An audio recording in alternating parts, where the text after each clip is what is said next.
Welcome to Season 4, Episode 11 of The Man Who Woke Up the Buddha. This episode is entitled One for All. Previously, Sid and Marcus continued walking down the snowy sidewalk until they met up with Danny, who needed money to visit his wife in the hospital. In the process, Sid continued to explain his philosophy of one-on-one philanthropy. "Let's see how LJ's doing with the nuts and bolts," Sid said as they walked into R&W, the best hardware store in the world. As Marcus tried to guess who LJ was and what he might be doing with nuts and bolts, Sid sighed. "This is heaven." "Well, not exactly," the Buddha pointed out. "There are no gumball machines in heaven." "Although they probably don't have gumball machines in heaven," Sid said, putting a quarter into the one across from the checkout counter, "which makes this better than heaven. Gee, I wonder if they sell urns here, too." "We have coolers, Sid," Woody called from some aisle or other. "But in your case, that's not funny." "Don't forget, we have coffin handles and ash pans too, Dad," Woody Jr. commented as he walked up the rickety stairs behind the counter to the equally rickety office that looked over the main floor. Calling R&W a hardware store was like calling Walmart a neighborhood convenience store. In addition to having every tool, accessory, and part made in the last 100 years, it sold back scratchers, tennis balls, and powder horns for guns that hadn't fired since the Civil War. It even had two cats, Makita and Milwaukee, who served as the store's equivalent of Walmart greeters. "How's LJ doing, Renee?" Sid asked the R in R&W. Explaining to Marcus that she and her husband Woody, the W, were letting his friend LJ stay overnight in the store basement during the winter. "He's doing great," she smiled, followed by a laugh that came from generations back and floated into the now with the greatest of ease. "We promoted him to paint chips. He still checks the nuts and bolts every night to make sure customers put them back in the right drawers, but he's ahead of the game there, so he's decided to move on to paint chips. Every morning when we come in, another color group is perfectly organized. Last night, it was the Reds. They should hire him at Sherwin-Williams." "How much do you pay him?" Marcus asked, thinking he was being kind of funny. "Oh, we tried, but he said it was his way of paying us back for his room in the basement," Renee answered. "He won't even take any food, so we made a deal. He starts the coffee pot upstairs in the office and makes himself a cup before he goes out for the day." "What about gumballs?" Marcus laughed as if he were still being kind of funny. But Sid gave him a stern look. "I leave 2 on his pillows every evening before he gets here. Of course, I had to insist he let me give him a pillow first." "Renee, you put my generosity to shame," Sid said, reaching over to pat her hand. "You can say that again," the Buddha thought. "So what does he do for money?" Marcus asked, now realizing he had moved from making bad jokes to asking incredibly stupid questions. "That's an incredibly stupid question," Sid answered. "Well, ignorance is another opportunity for enlightenment," the Buddha thought. "Let me enlighten you, Marcus," Sid started, but Renee interrupted. "Well, I know he gets a few hundred a month SSI, but he gives it all away by the 10th. "Yup," Sid explained to Marcus. "LJ's better with just-in-time inventory." "What in?" Marcus started to ask. "Cash," Sid cut him off. "Right," Renee said. "If you give LJ cash before he needs it, he'll just give it away. When he wants something, he instinctively starts shoveling snow in winter, or sweeping the sidewalk in the summer, or raking leaves in the fall, and people give him cash." "Well, that's more productive than sitting on the ground with your knees crossed, holding a begging bowl," the Buddha reflected. "Back in the old days," Sid said, our people, the Buddha corrected. Our people would sit cross-legged on the ground, holding clay bowls, and people would put food and other stuff in. These days, if you did that, people put in empty wrappers, beer bottles, and used needles. Maybe a piece of pizza if you were lucky." "Hey, Sid," Renee interrupted. "Melvin was here looking for you." "You mean he came in and asked for his white daddy?" "Of course," Renee said. "He calls you his white daddy? What do you call him?" Marcus asked. "Just what you'd think." "And what does he do in response?" "He gives me a dirty look and throws his arm across my shoulder like we're old drinking buddies." "Okay, Marcus, time to go to the office. We have calls to make and texts to send." Marcus turned to leave, but bumped into Sid, who was moving past him to start climbing the same creaky stairs that Woody Jr. had just climbed. "It's a little chilly up there, Sid. The heat's out," Renee warned him. "Junior's up there," Sid answered. "I'm sure there's plenty of hot air." "I like it cold anyway," Sid heard a voice say. "What did you say, Marcus?" "Nothing," Marcus answered. He was still trying to grasp the fact that Sid had an office upstairs in a hardware store. "Wasn't me," the Buddha thought. "Is that you, Roald?" A low voice muttered, "Yeah." "Oh, good," Sid explained. "It's Amundsen, the Northwest Passage guy Beth was reading about back in the park. About time. It's been pretty lonely up in my collective subconscious lately." "What am I, chopped liver?" the Buddha asked. "Oh, great," Marcus sighed. He and Sid were now in the large room that looked over the first floor. There were steel desks everywhere, maybe 10 in all. Most had piles of catalogs, folders, and random widgets. There were only 4 that looked like anyone worked at them. It was as if when one got too full, people just moved to the next one. There were hand-carved tabletop signs on each. Woody, Renee, Woody Jr., and Sid. Sid's was well organized, with just a black manual typewriter, gooseneck lamp, ortopad, an unopened pack of Luckies, and an old Zippo lighter, both of which had sticky notes on them that said, "For display purposes only," just like the one he had at the library.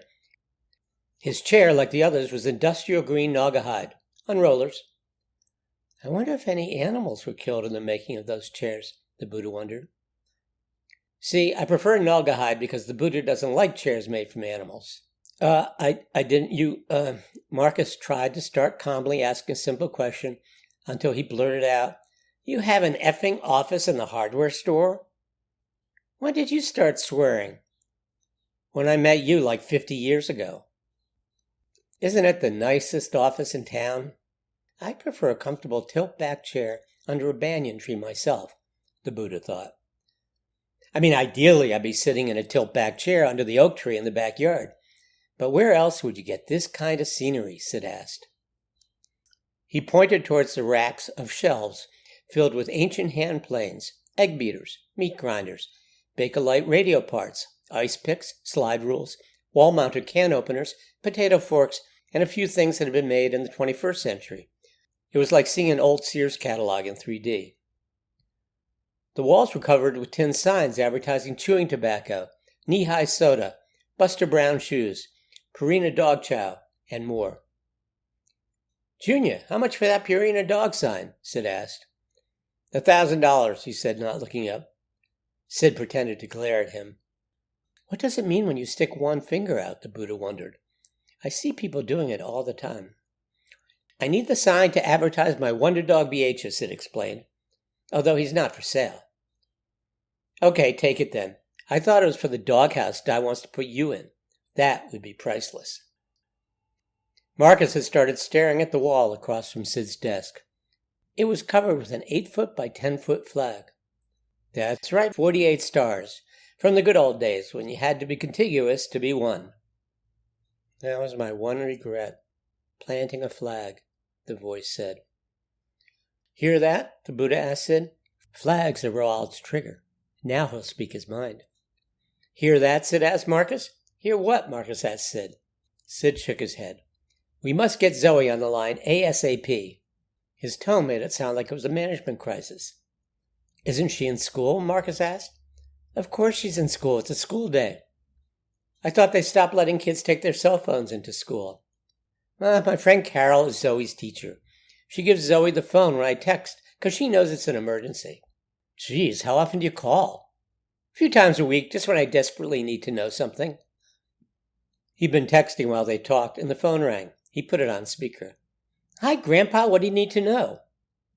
"Zoey," Sid said, "you know Roald Amundsen?" Asking Zoey if she knew something was like asking if the sky was blue on a sunny day. "Oh, he discovered the Northwest Passage, Grandpa, so you could get from the Atlantic to the Pacific. Of course, the Inuit." She had caught herself just in time, like the 10-second rule for food on the floor. The Inuit already knew all about it. "So where did he plant his flag?" "Well, Grandpa," she said patiently, There was no particular where to plant it. It wasn't like the North Pole or anything, it was just a root. Well, who discovered the North Pole? Oh, Grandpa said, that's complicated. Okay, email me 200 words on that. But now, just tell me whether Amundsen ever planted a flag anywhere. Yeah, when he discovered the South Pole. I thought some British guy discovered the South Pole, Marcus said. Hi, Uncle Marcus. You must mean Robert Falcon Scott, she said, with a delicate blend of superiority and proper respect for her elder. Scott and Amundsen kind of had a race, but Amundsen won because he had dogs. Scott died on the way back. Because he didn't have dogs? Sid asked. Right, Grandpa. It wasn't clear if Zoey was excited by the answer or that her grandfather had managed to get one right. And he planted a flag? Marcus asked, trying to get back to the story. Of course, that's what you do when you discover something. You plant your country's flag. So Amundsen planted a Norwegian one. Why not plant a flag of the whole world, the Buddha wondered. Yes, Amundsen agreed. Even on the moon, the man planted his own country's flag. Hear that, Marcus? Hear what? Amundsen just pointed out that they did the same thing on the moon, Sid whispered. Zoey, what did that Neil guy say when he landed on the moon? That's one small step for man, one giant leap for mankind. But there's a controversy about whether he said a man or just man. Unbelievable, the Buddha thought. These people can argue about anything. And why not just mankind, he wondered. What flag did he plant? Sid asked. Well, America's, of course. The Om symbol would have looked good, the Buddha thought.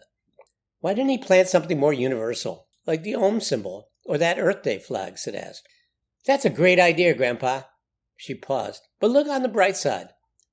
Sid put the phone up against his pants leg and whispered to Marcus. Zoey always looks on the bright side. She can't help herself. We do have the International Space Station, and there are people from all kinds of countries there, and they have all kinds of flags and stickers and stuff. That explains it, the Buddha realized. I was wondering how they got people from all over the world to work in harmony. Well, there is some solace in that, Amundsen thought, but no one heard him, not even the Buddha. What will they do when they go to Mars? Even though it won't be in my life, Sid added.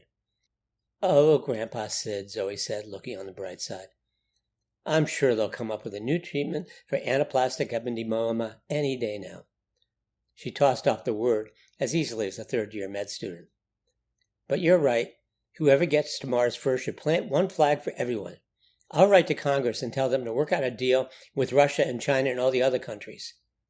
Well, good. Sounds like a done deal then, Sid said. Okay, back to class, Zoey. Which one did we rescue you from? She laughed. Algebra 1. Of course, Mrs. Anthony has me doing trigonometry. Of course, Sid and Marcus said in unison, as Zoey said, Bye, Grandpa Sid. Bye, Uncle Marcus. As Sid stabbed at the keyboard to turn off the phone, he said, Okay, Marcus, we better head to the library. To find out more about Amundsen? No, to see if we can find a passage to get through the other side of the library without bumping it to Melvin. Couple of footnotes. The cats are named after the two cats at Brown & Roberts Hardware in Brattleboro, Vermont, which is the inspiration for R&W Hardware. The whole thing about the North Pole is really complicated because Robert Peary and Frederick Cook both claimed to discover it back in 1908-1909, but their records were nowhere near as precise as Amundsen's. Plus, Amundsen used theodolites, a word that sounds so cool, I don't want to ruin it by looking it up. You could probably buy one at R&W's. The real problem is that the South Pole is on a stable ice sheet on a specific piece of land, while the North is all over the place because it's on an ice sheet that moves around. Well, that's your and my history lesson for the day. Thanks, as always, for listening to The Man Who Woke Up the Buddha.